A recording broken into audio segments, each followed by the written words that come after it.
niyo ba? Bakit nga ba may communion bawat misa? Tara, alamin natin. Dito nagsimula ang communion sa Last Supper. Naalala niyo ba ang sinabi ni Jesus? "This is my body, this is my blood. Do this in memory of me."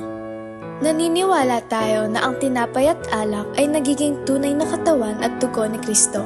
Hindi lang simbolo, kundi si Jesus mismo.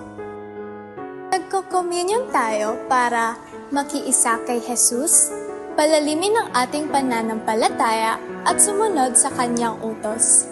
Ang Eucharistia ang puso ng ating pananampalataya, isang personal na pakikipagtagpo kay Jesus.